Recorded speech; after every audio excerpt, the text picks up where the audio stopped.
Bonjour à tous et bienvenue dans ce 5e résumé. J'ai cette fois-ci fait des choix dans la narration de ces 10 volumes afin de rendre plus fluide cette vidéo que je sais très attendue. Ainsi j'ai décidé de ne plus aller dans le détail quand je jugeais cela inutile. Je me suis aussi permis de vous conter les derniers événements de l'arc Velmout de façon différente, toujours dans un souci de compréhension, d'autant plus que la traduction de cet arc est une catastrophe en français. J'ai aussi fait le choix de conserver l'objectif 2 pouces bleus que j'ai monté à 130, sachant que c'est facilement atteignable, mais si on ne l'atteint pas, sachez que cela n'est pas grave et que je continuerai de faire ces résumés. C'est le meilleur compromis que j'ai trouvé, j'ai lu vos remarques et j'espère que ma prise en compte vous aura fait plaisir. Enfin, j'ai décidé de réessayer de prononcer les noms en japonais. Je tiens aussi à m'excuser si le ton de ma voix devient plus monotone ou fatigué. J'enregistre en une seule fois. Sachez que ce n'est pas évident pour l'amateur que je suis et que je ne peux pas faire autrement.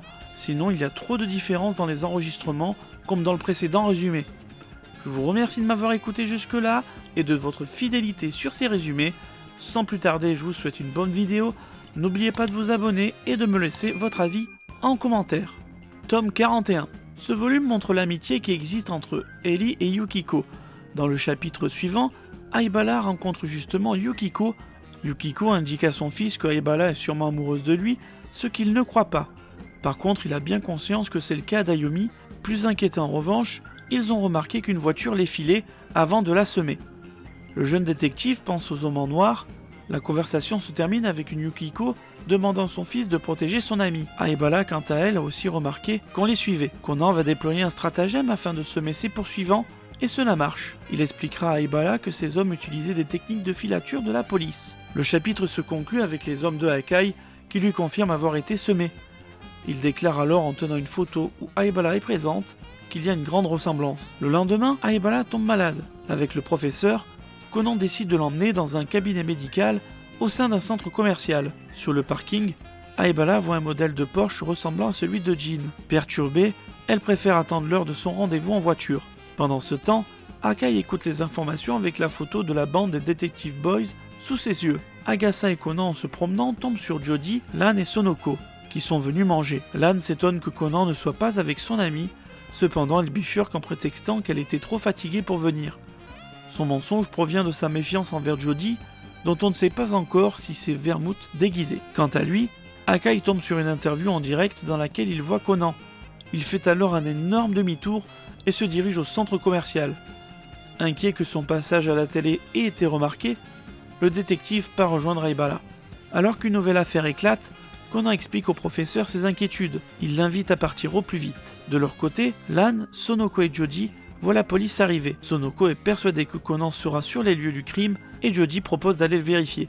De son côté, Agasa ne peut quitter le parking tant que l'affaire est en cours. Conan pense toujours pouvoir la résoudre rapidement, cependant l'état de Aibala empire et il envisage de demander l'aide de Takagi pour les faire sortir, ce qui attire la curiosité de Jody qui vient d'arriver. En passant devant la voiture, elle remarque clairement la couleur des cheveux de Aibala et elle semble comprendre qu'elle était la fillette présente lors de l'affaire du détournement du bus. Shuichi Akai est enfin arrivé et surveille depuis l'extérieur les conversations de Agasa. Ce dernier appelle le docteur Alaide, il lui explique sa situation et le médecin s'apprête à lui dire comment ils vont procéder, mais le manga ellipse volontairement ce passage. Conan utilise Sonoko pour résoudre l'affaire et à son réveil, Lan la prévient que Jody les a quittés en urgence. Paniqué, il va retrouver la voiture de Agasa et constate la disparition de ses amis. Finalement, il s'avère qu'ils ont pu quitter le parking dans une voiture de police, laissant le véhicule de Agasa sur place. En sortant, Jody était présente avec sa voiture et les a raccompagnés. Alaide a ensuite rejoint l'inventeur afin d'examiner Ai. De son côté, Akai surveille toujours les conversations. La fin de ce chapitre est centrée sur Velmout qui brûle une photo de Shelly et indique l'avoir retrouvée. Le nouveau chapitre s'ouvre avec Aibala qui songe au moment où Conan l'a soutenue. Elle se rend compte qu'on l'a soignée en voyant les médicaments à côté d'elle. Son dernier souvenir est d'être sortie du centre commercial avec un mauvais pressentiment. Agasa, constatant qu'elle va mieux, lui propose de rencontrer un ami de son père. Il a découvert qu'il connaissait un designer ayant fait toute sa scolarité avec Atsushi Miyano et espère qu'ils pourront ainsi lui soutirer des informations sur l'organisation. Mais ils ignorent qu'ils sont désormais aussi écoutés par Velmout. Vous verrez plus tard comment elle a fait pour placer ses micros chez Agasa. Il rencontre Sohei Dejima, le designer qui n'a plus revu Monsieur Miyano depuis 30 ans, quand il lui avait prêté la maison de ses parents qu'il habite désormais. Conan lui demande où il est parti, mais il l'ignore. Il sait qu'un grand laboratoire s'intéressait à son travail et voulait le sponsoriser. Conan et Aibala pensent qu'il s'agit de l'organisation. Pour dernière nouvelle, Dejima indique avoir reçu une carte de vœux annonçant son mariage. Cependant, un autre designer de sa société leur dit que M. Miyano était venu leur rendre visite en son absence, accompagné d'une belle étrangère et de sa fille de 4 ou 5 ans. Il avait alors passé la nuit à attendre M. Dejima car il avait quelque chose d'important à lui dire, mais il a fini par partir. Enfin, il indique que sa femme s'appelait Elena et sa fille Akemi. On apprend qu'Akemi s'amusait à cacher les outils de travail des designers, que Elena n'a pas parlé sauf pour s'adresser à sa fille en japonais, que Atsushi regardait par la fenêtre constamment et qu'une voiture aux vitres teintées était restée postée devant la maison. Conan déduit donc qu'ils étaient suivis. Cette histoire remonte à 20 ans avant la timeline actuelle. Pour terminer, on apprend que Akemi était revenue peu de temps avant sa mort. Elle a emprunté les toilettes en leur disant de ne pas répéter qu'elle y était allée. Conan et Aibala comprennent alors qu'elle y a caché quelque chose. Aibara dit à Conan le nom de code de sa mère, El Angel. Dans un éclair de génie, Conan comprend que l'objet d'Akemi est resté caché dans le système des toilettes. Il s'agit de cassettes audio. Elle concerne en fait des enregistrements de Elena Miyano pour sa fille. Se sachant condamnée, elle avait préenregistré ses messages. À la fin du chapitre, Velmout a une conversation téléphonique en indiquant à un certain Calvados ne pas avoir besoin de ses services, mais de ne cependant pas hésiter à tuer Chéri si elle est dans sa ligne de mire. Un flashback nous montre un homme assassiné par Velmout, une fillette ouvre la porte pour découvrir la scène, la tueuse réagit en lui faisant le signe de ne pas faire de bruit. Tout à coup, Jodie revient à elle et il semble que ce souvenir lui appartienne. Elle annonce à ses élèves qu'elle va rentrer aux États-Unis pour raisons familiales. Les filles décident d'organiser une fête de départ. Dans son labo, Aibala écoute sa mère. Soudain, elle lui annonce quelque chose sur la cassette de ses 19 ans, mais il faudra attendre 400 chapitres avant de le découvrir. Et oui, retour sur le flashback de Jodie, on aperçoit de nouveau la petite fille demandant qui est la tueuse. Celle-ci s'approche et la dernière case représente un océan de flammes.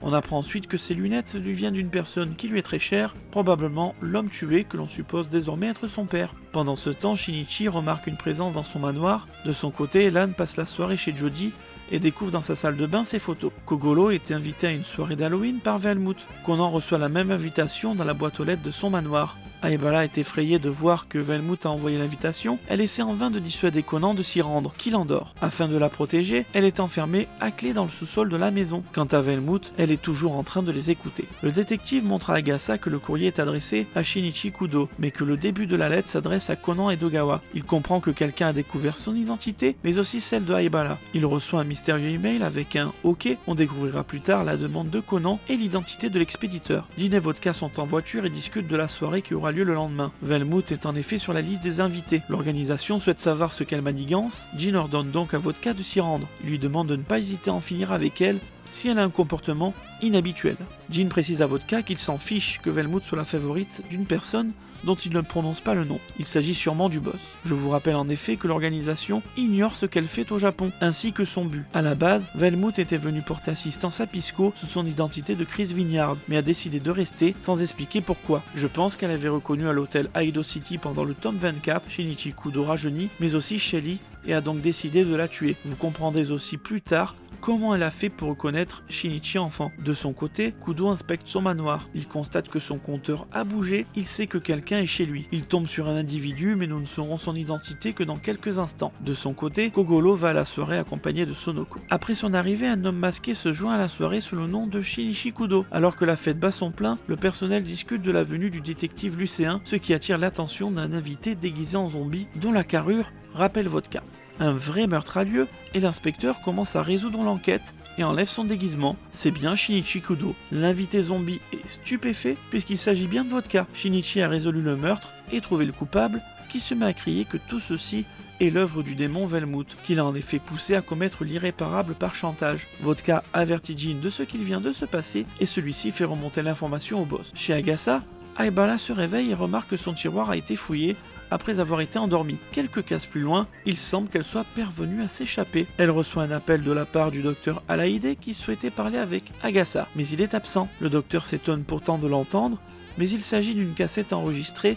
Aibala précise que c'est une farce de Conan. Il lui propose de venir la récupérer afin de la présenter le soir même à l'un de ses confrères, car son rhume ne passe toujours pas. Quelqu'un sonne et il s'agit de Jodie. Elle explique être venue la chercher à la place du docteur qui a une panne de voiture. Elle accepte de la suivre, mais l'on aperçoit le jeune médecin au loin qui n'a aucun problème avec son véhicule. En route, Jodie se veut rassurante envers Aibala qui remarque que le docteur Alaïdé les suit. Aibala lui demande toute son attention mais on ignore ce qu'elle révèle. Jodie finit par se garer, sort de son véhicule et demande au docteur ce qu'il se passe. Il lui demande ce qu'elle comptait faire, ce à quoi elle répond qu'elle emmenait la fillette faire un tour. Elle lui rappelle alors que le procès pour le meurtre de son père est sur le point de s'ouvrir et qu'il va devoir témoigner. Elle joue sciemment sur les mots et lui dit que c'est l'aide ménagère, Ikalu, qui a appuyé sur la gâchette pour tuer son père. Alaïdé semble surpris, mais Jodie lui demande de ne pas jouer l'ignorant car le détective Mouli lui a dit la vérité sur le dossier concernant la mort de son père. Il répond alors qu'il est décédé par électrocution et non par balle, et que c'est sa belle-mère qui l'a directement tué, ce qui est en effet la version officielle. Cependant, le véritable docteur Alaïdé sait que c'est faux et qu'il s'agit d'un arrangement entre la police et le meurtrier, révélant que la personne que nous avons sous les yeux est un imposteur à l'origine du vol des dossiers à la police que l'on a appris pendant le volume 33. Ils ont été volés pour pouvoir vivre sous l'identité de Alaïdé et de témoigner sans se tromper au procès. Jodie semble savoir qui est en face d'elle et redit son fameux proverbe. Elle demande à l'imposteur s'il se souvient de ces mots, qui sont les derniers qu'il lui a adressés. Jodie est donc bien la petite fille que l'on voit dans les flashbacks. Elle finit par l'appeler Chris Vinyard, puis Velmout, qui enlève son masque. Jodie et Velmout ne sont donc pas une seule et même personne et sont de plus ennemis. Dans un nouveau flashback, Jodie enfant demande à Velmout qui elle est. Elle répond qu'elle ne peut pas le lui dire et formule sa phrase fétiche. La fillette remarque qu'elle tient les lunettes de son papa et croit qu'il dort. La meurtrière lui demande de veiller sur lui sans bouger et incendie sa maison, détruisant aussi le dossier du FBI la concernant sur lequel travaillait le père de Jodie.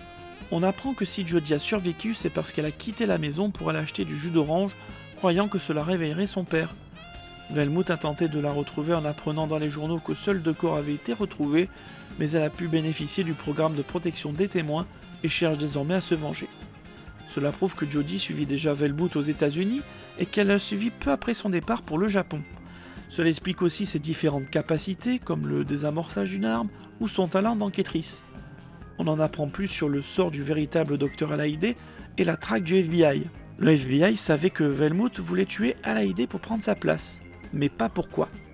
En sachant cela, ils ont mis en scène sa mort accidentelle alors qu'elle le suivait. Le croyant disparu dans un accident inconnu de tous et avec toute sa famille, Velmout commence à le remplacer. Les agents fédéraux ont ensuite fouillé la clinique de Alaïdé, occupée par Velmout, et ont découvert qu'elle voulait tuer une jeune femme.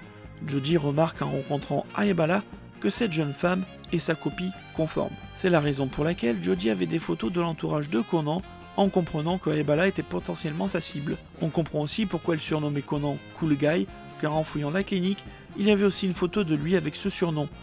Il reste difficile de dire quand Velmout a pris la place du docteur, mais je dirais peu de temps après le volume 24, quand elle décide de rester au Japon. Jodie interroge Velmout et lui demande si elle croit que Aibala et la femme de la photo sont la même personne. Elle se demande aussi pourquoi elle surnomme Conan Cool Guy alors que c'est un enfant, ce qui montre qu'elle ignore la véritable identité de Shinichi, car Cool Guy désignerait plutôt un jeune homme.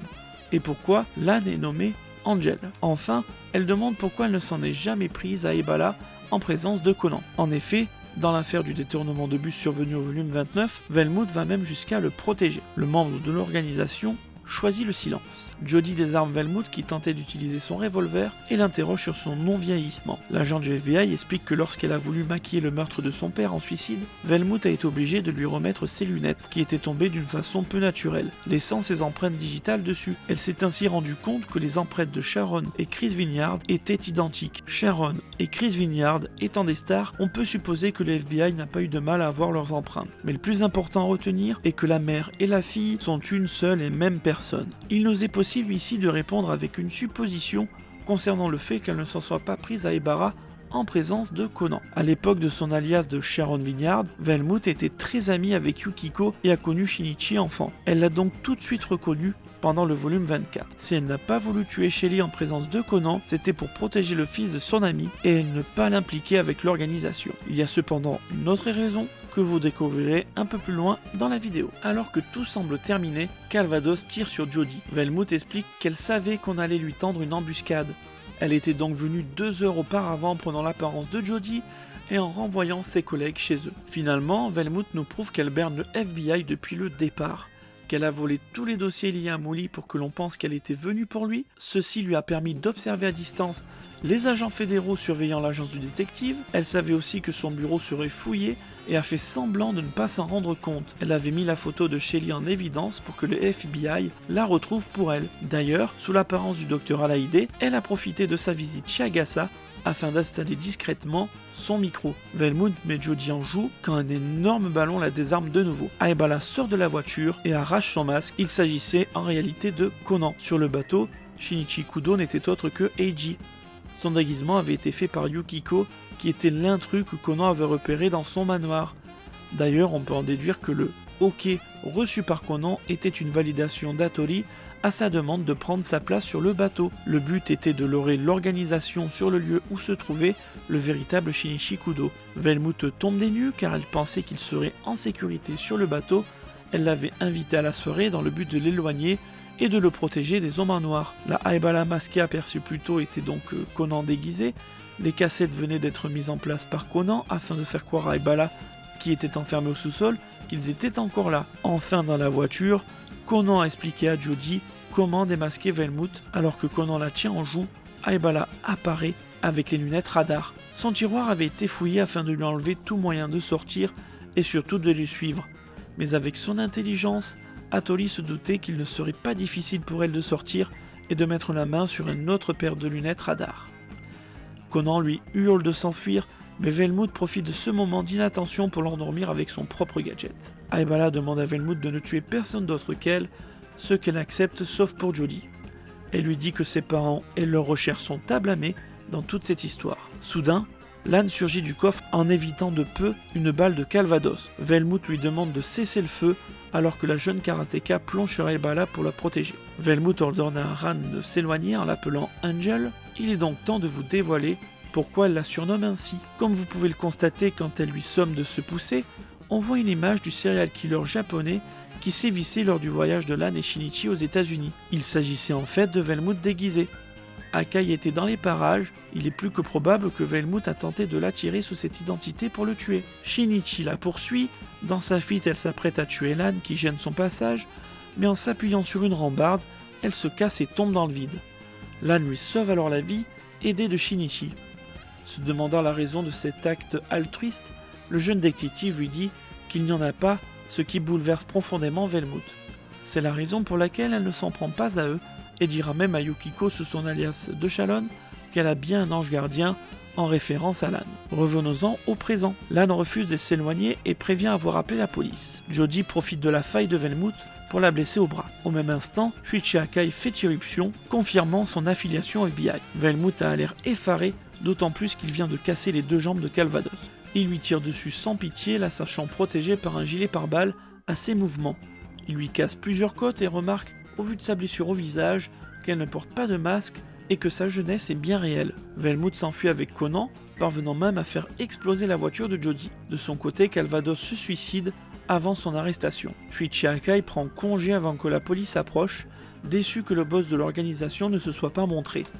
Il est de plus embêté de ne pas réussir à faire le lien entre Shelly et Aibala. Caché dans les bois, Velmuth reçoit un message du boss qui la somme de rentrer, sûrement avertie de ses agissements par Jean. Alors qu'elle se demande ce qu'elle va faire de Conan car elle n'a toujours pas l'intention de le tuer, elle ressent quelque chose de bizarre sous ses vêtements. Elle les déchire et découvre des électrodes reliées à un moniteur d'électrocardiogramme. Son appareil a enregistré les tonalités émises par le téléphone de Velmuth. Cette dernière a écrit l'email du boss de l'organisation. Grâce aux différentes tonalités enregistrées sur son moniteur, Conan sera capable de déterminer quel est le téléphone du boss, car chaque tonalité émise correspond à une touche différente et donc à un chiffre spécifique ou une lettre. Si Conan est tué et que son cœur cesse de battre, le professeur Agasa recevra l'enregistrement des sons qu'il transmettra à la police. Cette dernière sera en mesure de forcer la main aux compagnies téléphoniques vu qu'il y aura eu meurtre, afin de savoir à qui appartient l'email et obtenir la localisation exacte du boss. Second cas de figure, si Conan arrache ses électrodes et que Agasa n'entend plus son cœur, il en fera aussi de même. Il menace donc Velmuth de l'emmener voir tout de suite son chef. Elle admet sa défaite et promet de ne plus s'en prendre à Shelly, puis tente un coup de poker en répandant un gaz soporifique, sachant que le premier qui se réveillera l'emportera. Elle se réveille avant et casse l'enregistreur. Velmout appelle Jean depuis une cabine téléphonique et lui explique le fiasco qui vient de se produire sans impliquer le jeune détective et lui demande de venir la chercher. On apprend que Shuichi Akai est vraiment redouté par l'organisation. Velmout semble penser que Conan est potentiellement celui qui démantèlera les hommes en noir, le Silver Bullet. Le chapitre suivant, Lan et Sonoko apprennent à l'hôpital la vérité sur leur professeur. Elle leur ment concernant Velmout en leur faisant croire qu'il s'agissait d'une affaire de rapt d'enfants et leur dit qu'elle était au Japon en vacances même si elle était prof, laissant croire que les récents événements sont le fruit du hasard. On comprend aussi pourquoi Lan s'est retrouvée dans le coffre de Jody. Après avoir vu les photos de Conan dans sa salle de bain, elle était revenue poser des questions à Jody, mais elle était absente. Sa voiture était là et son coffre étant ouvert, elle s'est infiltrée en espérant découvrir la vérité. La suite, vous la connaissez. Lan a entendu que Aibala était en danger et elle est sortie du coffre. Elle n'a cependant pas pu entendre les conversations entre Conan et Jody.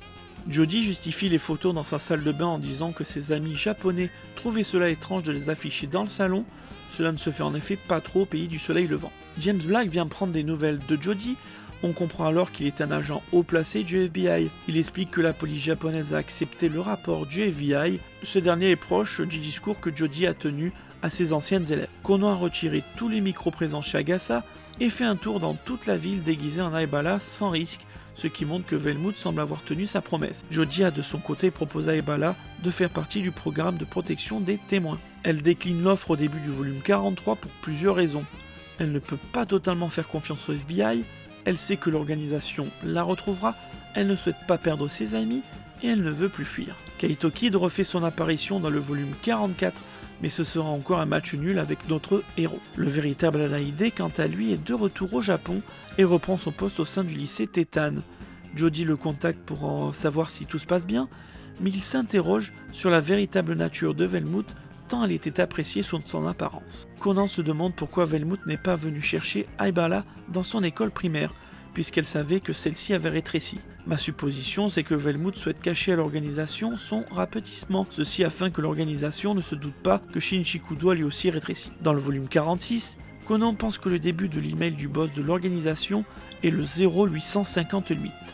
Il se base sur la tonalité qu'il a entendue lorsqu'il était en voiture avec Velmout, mais aussi sur le fait qu'il a écouté une tonalité similaire avec deux autres personnages, écrivant à des personnes résidant à Totoli, le 0858 correspondant à la zone de Totoli. Finalement, qu'on en se rend compte pendant une autre affaire que l'adresse email composée par Velmout est le dièse 969 dièse 62 61. Il parvient à cette conclusion en fredonnant l'air du reste des tonalités composées par Velmout à un musicien qui lui siffle la populaire comptine japonaise Nanatsunoko, littéralement les 7 bébés corbeaux ou les 7 enfants. Ceci permet aux hommes en noir de se souvenir facilement du contact de leur boss sans l'enregistrer dans leur téléphone. Volume 47. Pas rentrer dans les détails, mais Lan est à nouveau proche de découvrir la réelle identité de Conan. Shinichi utilise un stratagème pour faire croire à son mensonge, mais se voit contraint de donner son vrai numéro de téléphone, craignant que cela ne la mette en danger. Le volume 48 introduit un personnage très important. Kogoro est invité à une émission de télévision avec Yoko et cela permet à Conan de rencontrer Lena Mizunachi, une présentatrice. Pour l'aider lors d'une affaire la concernant, Conan colle son émetteur sur sa porte. Avec la pluie, il s'en décolle et Lena marche dessus. Conan entend son émetteur s'activer et se rend chez la présentatrice afin de le récupérer, mais sur la route, il l'entend composer l'adresse email du boss pour recevoir un appel de Jean. Notre héros est rejoint par Agasa et Abala, il craint que l'organisation ne remarque son dispositif et remonte jusqu'à Muli, en croyant qu'il espionne l'organisation. On découvre que le nom de code de Lena est Kir et qu'elle doit tuer quelqu'un dans un lieu mystérieux. On découvre ensuite deux autres membres épaulant Kir dans sa mission, Chianti et Koln, des snipers. Vermouth, quant à elle, est présente pour les assister. En tentant de se rapprocher du lieu du futur crime, Conan tombe de nouveau sur Jody qui surveillait Kir suite à ses visites à Velmout déguisé en Aleide. Jody informe Conan que Kir doit faire 3 interviews ce jour. Conan comprend dès lors que l'une d'elles va mal tourner. Tome 49, Conan parvient facilement à déterminer qui sera la cible de Kyr. On découvre que Chianti et Coln détestent Velmout car elle s'est servie de Calvados qui était amoureux d'elle et comme vous le savez, il n'a pas survécu. Ils ne peuvent cependant pas la tuer car elle est la favorite du boss. Conan parvient à déduire le lieu du meurtre et Vermouth l'aperçoit en compagnie de Jodie. Afin de faire échouer l'assassinat, Conan demande à Jodie de tirer sur un arroseur avec son silencieux, ce qui fait que la protection rapprochée de la cible le couvre sous un parapluie, le rendant plus difficile à tuer. Il se met à pleuvoir et Jean annule l'opération. De son côté, Lena et son équipe vont continuer l'interview comme si de rien n'était, et la jeune femme est prise dans une bousculade de badauds qui lui font perdre sa chaussure. Au moment où Conan met la main dessus, Kyr s'en saisit en même temps et demande à notre écolier s'il l'a suivi. Il lui fait croire que c'est une coïncidence et elle semble le croire, presque soulagée. Elle demande ensuite au réalisateur de ne pas poursuivre l'interview et demande à se faire remplacer. Conan a fait le choix de laisser son émetteur collé à sa chaussure à cause de l'air étrange de Kyr. Finalement, Conan part en compagnie de Jodie et James pour contrecarrer la suite du plan des hommes en noir et récupérer son émetteur. On apprend que Akai a été tenu au courant des récents événements et qu'il aurait perdu la femme qu'il aimait, ce qui l'a rendu encore plus taciturne qu'auparavant. Conan peut de nouveau entendre les hommes en noir, ils projettent de tuer leur cible sur un pont. Le FBI encercle la moto de Kyr qui prend la fuite mais se blesse dans un carambolage en voulant éviter de blesser un enfant. S'étant changé de tenue pour mieux piloter sa moto, Kyr a laissé ses affaires dans la voiture de Jean, qui, gêné par les interférences de ses communications, découvre le micro-espion de Conan. Il décide de changer de cible et de s'attaquer à Kogolo Mouli. Jean pense que c'est Kogolo qui a mis l'émetteur sur la chaussure de Kyr pendant son enquête avec elle. Korn et Chianti l'ont dans leur ligne de mire et Kogolo s'installe avec un écouteur à ses oreilles pour écouter les courses hippies, alors que les hommes en noir pensent qu'il les espionne. Jean croit s'adresser à Kogolo et souhaite lui poser des questions sur l'émetteur. Il lui demande de lui faire signe s'il souhaite répondre avant d'être tué à la fin de son décompte. Conan, qui entend le message, shoot à la fenêtre de Mouli pour le sauver. Il interpelle Kogoro en lui demandant s'il gagne aux courses, espérant faire comprendre à l'organisation qu'elle se trompe de cible, mais Jean donne l'ordre d'assassiner Kogoro et Conan. Heureusement, à plus de 700 mètres de distance, Shuichi Akai vient leur sauver la vie avec son sniper, les contraignant à fuir devant une mort certaine. En pensant que c'est un stratagème du FBI, grâce à Velmout qui protège Conan, Jean laisse tomber l'idée de les tuer. Cependant, il pense que le détective Mouri n'est pas totalement innocent. On en revient à Kyr qui s'est fait capturer et est hospitalisée. Conan se fait passer pour elle auprès de Nichuri Tive et fait croire qu'elle prend des congés. Lan annonce avoir un nouvel élève dans sa classe qui ressemble à Lena Mizunachi et l'a invité à venir chez elle. Il s'agit de Eisuke Ando, un lycéen particulièrement maladroit. Je ne vous résume pas le volume 50 car il n'y a pas de fil rouge dedans. J'espère que ce nouveau résumé vous aura plu. N'oubliez pas de soutenir la chaîne en vous abonnant, mettez-moi un pouce bleu et faites-moi part de votre avis en commentaire, cela me fera super plaisir. À bientôt pour le 6e résumé.